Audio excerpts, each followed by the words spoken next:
एक समय की बात है। एक घने जंगल में एक पराक्रमी शेर रहता था। वह बहुत ही शक्तिशाली और साहसी था।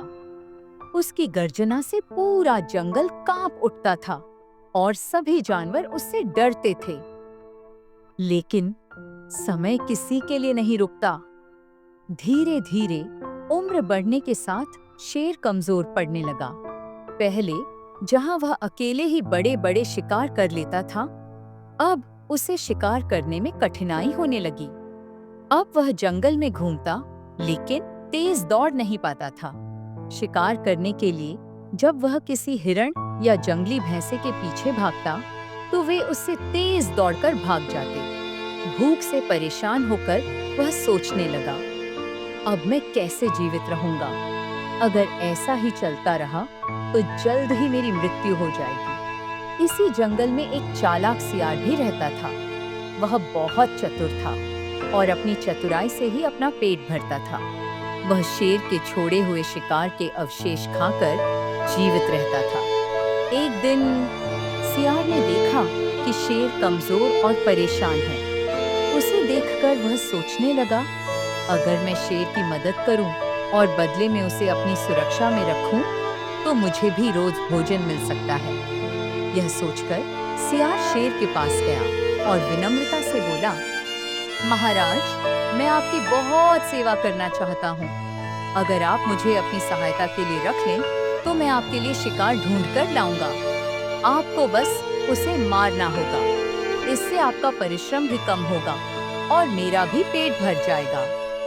शेर को यह प्रस्ताव अच्छा लगा। उसने सोचा, अगर सियार मेरा साथ दे, तो मुझे भोजन मिलने में आसानी होगी। इस तरह सियार शेर का सेवक बन गया। अब सियार हर दिन जंगल में घूमता और अपने तेज दिमाग से ऐसे जानवरों की तलाश करता जो शेर के लिए आसान शिकार बन सकते थे।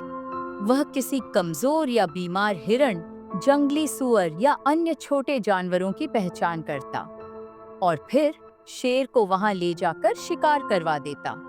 शेर उन जानवरों को मारकर खा लेता और सियार को भी उसका कुछ हिस्सा खाने को मिल जाता। अब सियार बिना मेहनत किए ही भोजन करने लगा। वह बहुत प्रसन्न था और सोचने लगा, अब मुझे कभी भी भूखा नहीं रहना पड़ेगा। धीरे धीरे यह क्रम चलता रहा। सियार और शेर दोनों ही संतुष्ट थे। शेर को बिना ज्यादा मेहनत किए भोजन मिल रहा था और सियार को भी खाने के लिए भरपूर भोजन मिल जाता था। कुछ समय बाद सियार को यह लगने लगा कि वह भी बहुत शक्तिशाली है।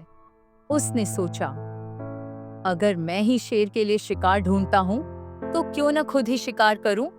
इससे मुझे किसी के साथ भोजन बांटना भी नहीं पड़ेगा। सियार का अहंकार बढ़ने लगा। उसने अपने मन में ठान लिया कि अब वह खुद शिकार करेगा और बिना शेर की मदद के ही जंगल पर राज करेगा। एक दिन उसने शेर से कहा, महाराज, मैंने आपको बहुत दिनों तक सेवा दी है।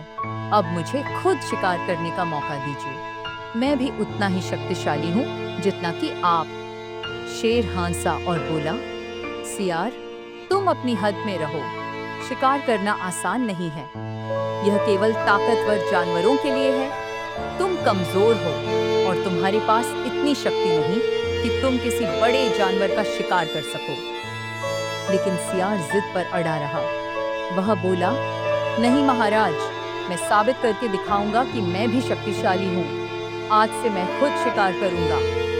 शेर ने उसकी जिद देखी और कहा, अगर तुम्हें ऐसा लगता है तो जाओ और कोशिश करो, लेकिन याद रखना, घमंड करना हमेशा नुकसानदायक होता है। सियार उत्साह में भरकर जंगल में निकला।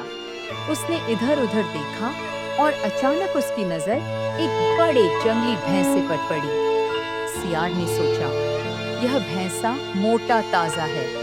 अगर मैं इसका शिकार कर लूं, तो कई दिनों तक भोजन की चिंता नहीं होगी। लेकिन सियार यह भूल गया कि वह शेर जितना शक्तिशाली नहीं है। वह चुपके से भैंसे के पास पहुंचा और अचानक उस पर हमला कर दिया। लेकिन भैंसा बहुत ही बलशाली था। उसने अपनी तेज सींगों से सियार को उठाकर दूर फेंक दिया। सियार दर्द से तड़प उठा, लेकिन भैंसा ने उसे छोड़ने का नाम नहीं लिया। वह क्रोधित होकर सियार को अपने पैरों से कुचलने लगा। कुछ ही देर में सियार गंभीर रूप से घायल हो गया और वहीं मर गया। शेर दूर से यह सब देख रहा था। उसने गहरी सांस ली और धीरे से बोला, जो अपनी हद से ज्यादा चाहता है, उसका यही हश्र होता है। फिर वह जंगल की ओर बढ़ गया, जहां उसे अपने लिए एक और नया सहायक ढूंढना था। यह कहानी हमें सिखाती है कि हमें अपनी क्षमताओं को पहचानकर ही कोई निर्णय लेना चाहिए और अति महत्वाकांक्षा से बचना चाहिए। किसी भी कार्य को करने से पहले उसकी सही योजना बनानी चाहिए। हर व्यक्ति की एक सीमा होती है और हमें अपनी क्षमताओं के अनुसार ही कार्य करना चाहिए। केवल चालाकी से कोई ताकतवर नहीं बन सकता।